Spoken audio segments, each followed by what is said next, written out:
چەند مانگێکە باسی ئەنجامدانی ریفراندۆم لەم ساڵدا بە شێوەیەکی بەرفراوان لە بەشێکی زۆری میدیاکانەوە باسی لێوە دەکرێت. ئەندامێکی خولی پێشووی ئەنجومەنی نوێنەرانی عێراقیش دەڵێت ریفراندۆم پێویستی بە بانگەشەی ڕاگەاندنەکان نییە، بەڵکو پێویستە ڕێکاری یاسایی و سیاسی و دارایی بۆ بگیرێتە بەر، وەک خۆی دەڵێت ئەم هەنگاوانەش بەڕوونی نابیندرێت.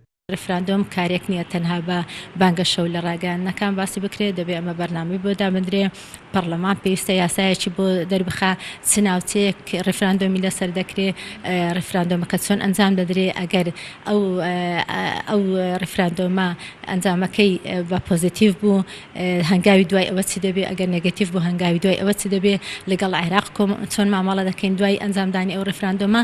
ئێمە هیچ لەوانەمان نەکردووە، ئەگەر کرابیش لە نێوان پارتە سیاسیەکان جەماوەر ئاشنا نییە بەم بابەتە یاخود شارەزایی نییە لەسەر ئەوە. لە ساڵی 2005 لە هەرێمی کوردستان ریفراندۆم ئەنجامدرا بە وتەی چاودێرێکی سیاسی. ئەو کات زیاتر لە 90 خەڵک دەنجی بە بەڵێدا بۆ سربەخۆی هەرێمی کوردستان، بەڵام لەبەرەوەی ریفراندۆمەکە شێوەیەکی ڕەسمی وەرنەگرت بوو بێ ئەنجام بوو. بۆیە ئێستا داوا دەکرێت دەگەر بڕیارە ریفراندۆم ئەنجام بدرێت پێویستە ڕێکارە یاسایەکانی بۆ بگیرێتە بەر.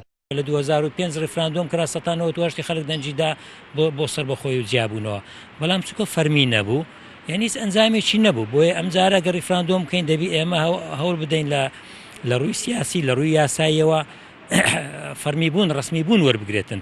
ئەگەرچی سەرکردایەتی سیاسی کورد تاکید لەوە دەکەنەوە کە لەم ساڵدا ریفراندۆم ئەنجام دەدەن، بەڵام ئەوەی تێبینی دەکرێت تا ئێستا نێوانی بەشێک لەلایەنەکان باش نییە و لەسەر پرسە یاسایی و سیاسیەکان ناکۆکن و بەم هۆیشەوە گەورەترین ناوەندی دەسەڵاتی یاسادانان کە پەرلەمانی کوردستانە بۆ 2 ساڵ دەچێت پەچی کەوتووە و تا ئێستا کاران نەکراوەتەوە.